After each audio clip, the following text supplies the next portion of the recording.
মাটি থেকে ৬৮ মিটার উপরে উঠে হঠাৎ নিচে নামার রোমাঞ্চ, সঙ্গে ঘুরতে ঘুরতে দেখা যাবে মস্কো শহর।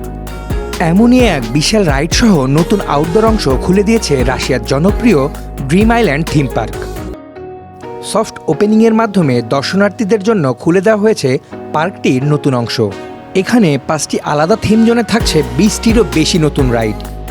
শিশু থেকে শুরু করে অ্যাডভেঞ্চার প্রেমী বিভিন্ন বয়সী দর্শনার্থীদের কথা মাথায় রেখেই সাজানো হয়েছে পুরো আয়োজন। তবে সবচেয়ে বেশি নজর কাটছে ৬৮ মিটার উঁচু রোটেটিং ড্রপ টাওয়ার। সাধারণ ড্রপ টাওয়ারের মতো শুধু ওপর থেকে নিচে নামায় নয়, এই রাইড ওঠার সময় ঘুরতে থাকবে টাওয়ারের অংশ, ফলে উপর থেকে চারপাশের মস্কো শহর দেখার সুযোগ পাবে দর্শনার্থীরা। পার্ক কর্তৃপক্ষের দাবি, এটি রাশিয়ার সবচেয়ে উঁচু ড্রপ টাওয়ার। তবে দর্শকদের রোমাঞ্চের পাশাপাশি রাইডগুলো সচল রাখাও সবচেয়ে বড় চ্যালেঞ্জ, কারণ বছরের বড় একটা সময় মস্কো শহরে থাকে তীব্র ঠান্ডা ও প্রতিকূল আবহাওয়া। সেই বিষয়টি মাথায় রেখেই আউটডোর রাইডগুলো তৈরি করা হয়েছে।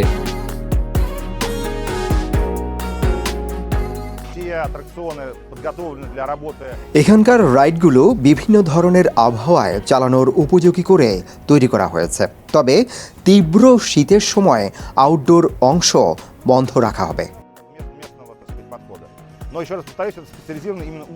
আগামী ৫ সেপ্টেম্বর মস্কো সিটি ডেতে নতুন অংশটির পূর্ণাঙ্গ উদ্বোধনের পরিকল্পনা রয়েছে।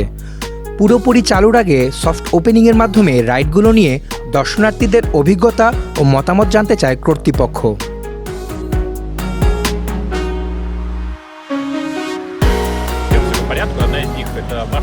দর্শনার্থীদের সেরা অভিজ্ঞতা দিতেই এই সফট ওপেনিং।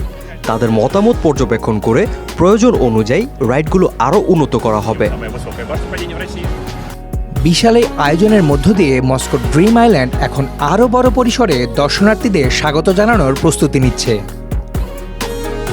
কাউসার Abedin, desk report, hello Bangladesh.